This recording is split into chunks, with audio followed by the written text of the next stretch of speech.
Woo! Yeah, here we go. Aswand Cruickshank, your one and only Move Swiftly speaker, checking in for a daily Move Swiftly thought, giving you a perspective on teamwork that you will not get anywhere else. What a day, what a day, what a day, what a day it was yesterday. In terms of from the 5K to the Love Yourself Wellness Festival that I went to in Miami, there was absolutely just an incredible amount of self-awareness, some self-development that I cannot even begin to describe to you. I mean, let me tell you, when you start, and it's one of the things they said at the Wellness Festival yesterday, when you start choosing yourself,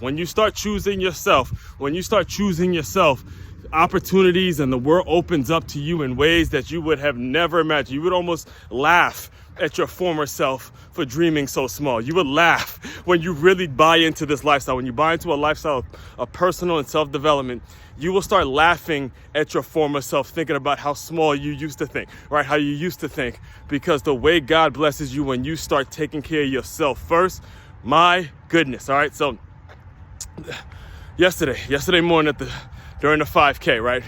I'm on my last mile. Not the last mile, but maybe the last 500 steps or whatever. And I have a lot left in the tank because you guys know me. I'm after it. I'm on my marathon training, so 3 miles ain't shit to me, right? And that last 100 meters or so, I had a whole shitload left in the tank, and I just took off sprinting. I mean, literally everything I had just ghosted, just gone, right? And I'm this close to catching this guy in front of me, and he's, he feels me on him, he feels me catching him, and he's sprinting his ass off too. And we ended up. Actually, I want to say we kind of tied or whatever, but after the race was over, we dapped it up and, shook it up and said, hey, way to push me or whatever. He looked at me, I was like, no way, bro, no way.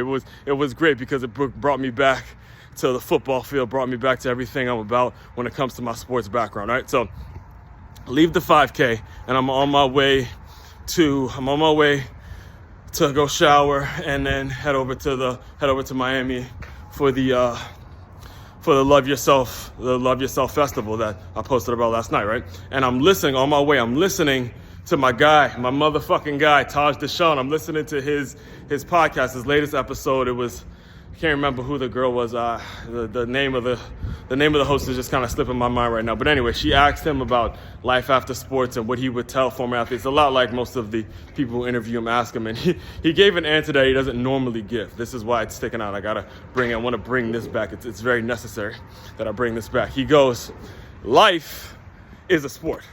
Life is a sport. Life is a sport. You're going to continue to compete. You're going to compete no matter where you are in the world. You got to get in the habit of continuously competing. And my mother, man, listen, I needed all of that because by the time I got to the festival, there was a bunch of Aswands. I went there, and I was jokingly saying this. I went there really being afraid of being the only black male there. And there were plenty of them. There were plenty of them just like Aswand, grinding, doing their thing, trying to make it in the speaking world, the whole nine. And, you found that group of people where you could really grow with and things like that. You're going to compete, no doubt. There's always going to be that competition. But at the end of the day, it's about finding those like-minded people. And the one thing I'll leave you with, because this got said last night, is the light can only shine. You're only going to notice the light shine when it's dark out. Right? When you really think about it in the metaphorical sense, you only notice a light when it's dark. You don't notice the light when it's already light. So whatever darkness you have inside of you, when the light starts shining, that's when the light's going to start shining the most, when it's dark, right? Because that's when we notice it. That's when it really hits home, all right? So don't run from your darkness. Don't run from the trauma. Don't run from the things that are truly eating you up inside. You got to just keep going. And like my man Pac said, just think about the get back. Enjoy your Sunday, folks. Aswand Cruickshank, your one and only Move Swiftly speaker. Check it out. You guys continue to move swiftly. We will talk more soon.